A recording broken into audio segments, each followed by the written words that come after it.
大家好，我是周文强老师，欢迎大家来到财商训练营的第8课。今天我们第8课的主题叫做财商的4大能力。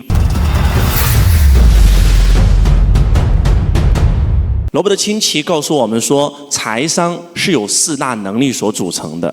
当你知道这4大能力是什么的时候，而且你拥有这4大能力的时候，你才算真真正正的拥有财商。记住，不是通过财商赚来的钱都不是你的钱，都会离你而去。当年周老师一无所有，17岁在学到这一课的时候，我就想尽一切办法去补充这4大能力。周老师到处去上课程，很多人也到处去上课程，但是周老师跟他们到处去上课程完全不一样。那他们上课程就是这里上一下成功学，这里上一下营销，这里学一下销售，这里上一下灵性课程。但是周老师不是这样上的。周老师上课就好比叫做往我的大厦里面填充知识。我曾经看过一本书，这本书对我的收获蛮大的，触动也蛮大的。这本书的名字叫做《认知觉醒》啊，大家可以去买本这本书看一看啊。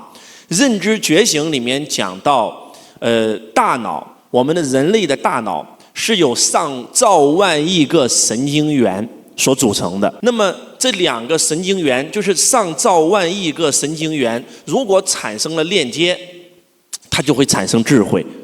如果这2个神经元不能产生链接，它是没有智慧存在的。换句话说，一个人智商比较高，或者说情商比较高，或者说财商比较高，本质上就是因为它2个神经元产生了链接。但是我们很多人如果学知识只是学到的某一个点的话，他是不会有任何收获的。那学知识应该怎么学？认知觉醒的这个作者告诉我们说，我们要让知识与知识之间产生超链接啊！只有知识与知识之间产生超链接，这个知识才有用，才能够生成智慧。讲到这儿的时候，我特有感触，我就想起了当年周老师最著名的一段演讲稿《中国梦》讲稿是怎么诞生的。那段讲稿大概在7年前，网上的点击率就已经破7亿了。换句话讲，其实周老师并不是在播商时代火了，在没有播商的时候，周老师一段长达25分钟的中国梦视频就已经火了。很多电视台邀请我去做节目，很多演唱会甚至要求我在演唱会之前先讲到中国梦。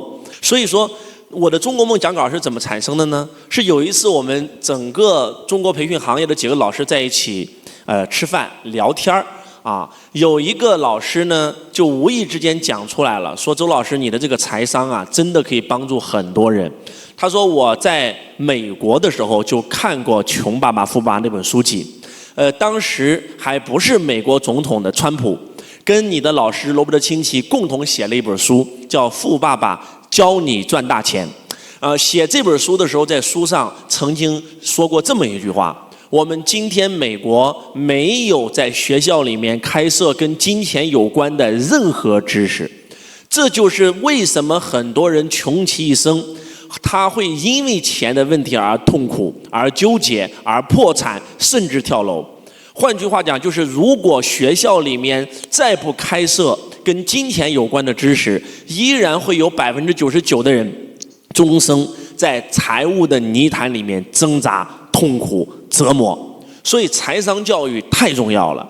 当这个老师讲到这儿的时候，说了这么一句话，说周老师，其实你现在做的事就是在践行中国梦。什么是中国梦？国家富强，人民幸福，让我们整个中华民族实现伟大复兴。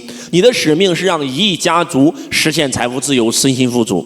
你的这个梦想是希望把你的财商成为普世救世之学，你就是在践行中国梦啊！他其实只是简单讲了这几个点而已。但是你知道吗？我马上就产生了，就那天有10几个老师在听，他不单说我的演讲在践行中国梦，他也说了这个老师在践行中国梦，这个老师在践行中国梦。但是为什么只有周老师升起了那个中国梦的演讲稿呢？大家都知道周老师中国梦的演讲稿啊，咱今天晚上就给大家布置一个作业，把我中国梦的演讲稿给你们发给你们，你们自己看一看那个视频。那里面讲到了转基因。那里面讲到了咱们中国的非常可乐啊，咱们的这个汇源果汁儿，很多很多这样的企业被外资所猎杀的真实场景。那你知不知道为什么周老师会因为他一句话，他一个知识点而产生了中国梦的演讲稿？其实就是我的知识与知识之间产生了超链接。因为曾经我看过一本书，这本书叫《大败局》。因为曾经我看过一本书，这本书叫《商界》，商界曾经讲过转基因食品对中国的危害。因为我曾经看过一篇报道，讲的是小崔去研究转基因被人封杀的故事。就当他讲完中国梦以后，当我想到《大败局》那本书的时候，当我想到小崔的时候，当我想到《商界》杂志的时候，这几个知识点产生了超链接。然后中国梦的演讲稿就应运而生。我的演讲稿从来都没有把它写到本上，然后打成逐字稿，甚至连题目都没有，完全是我在现场生发出来的。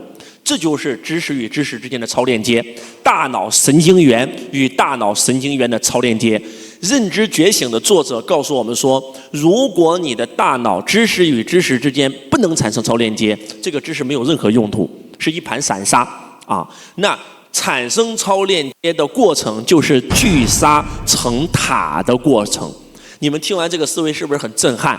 惊不惊喜？意不意外？是不是觉得太牛了？但是我想告诉你，周老师在17年前的思维就远远超过这个知识超链接。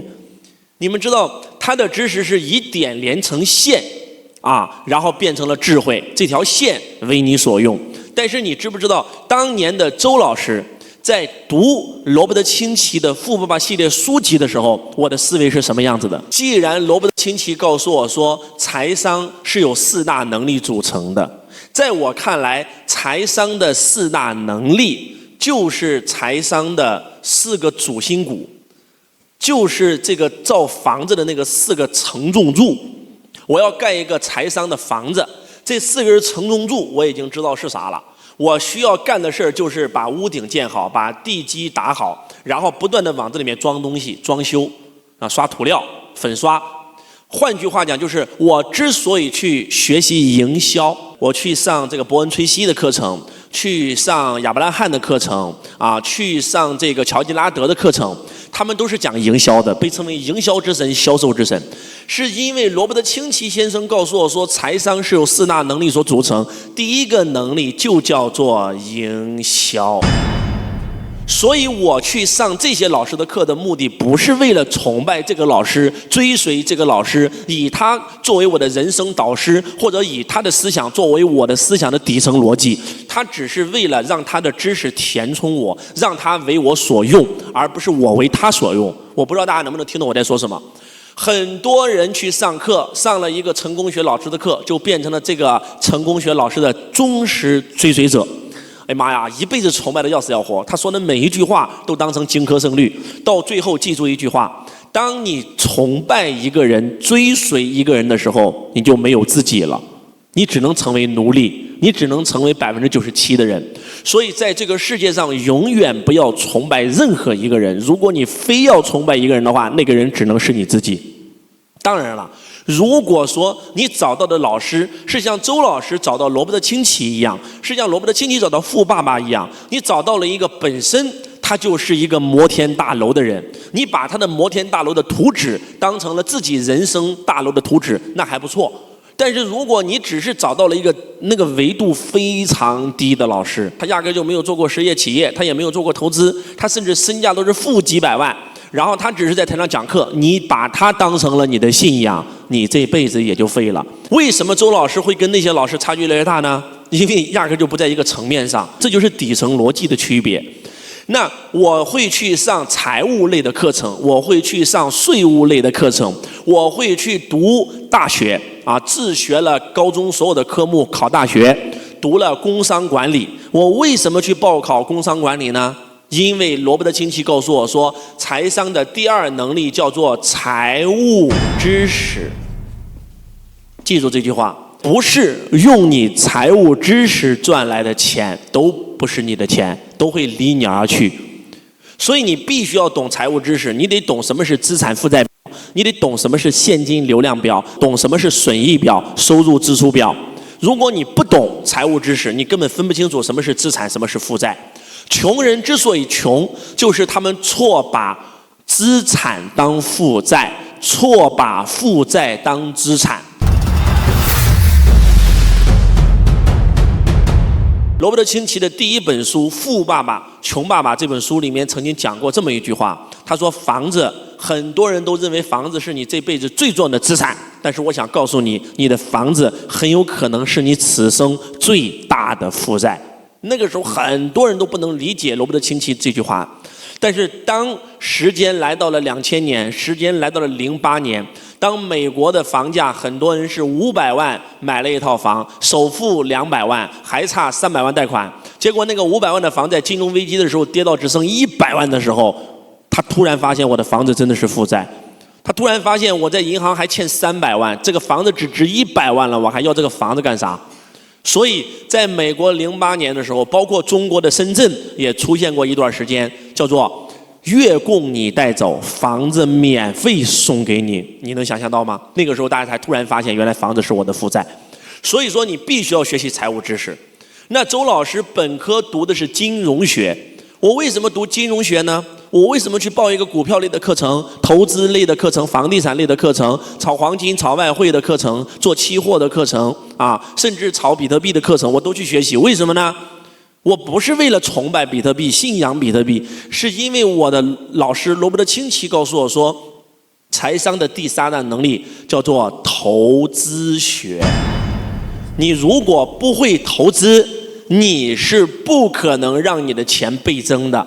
你的钱就是负债，只有你学会投资学，你的钱才能够升值。周老师也会去上法律类的课程，你能想象吗？你们能想象到我们的民法典出台以后的第一时间，我马上报了一个民法典的课程去学习吗？你们能想象到周老师在没有成立自己公司之前，我就会聘请一个律师来做我的顾问吗？为什么？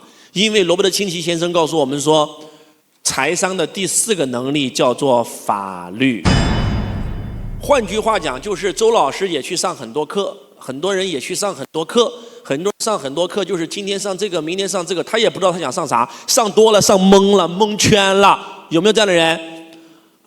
但是周老师是，我去上哪种类型的课程，都是在完成罗伯特清崎的这个，告诉我如何盖一个属于你自己的摩天大楼。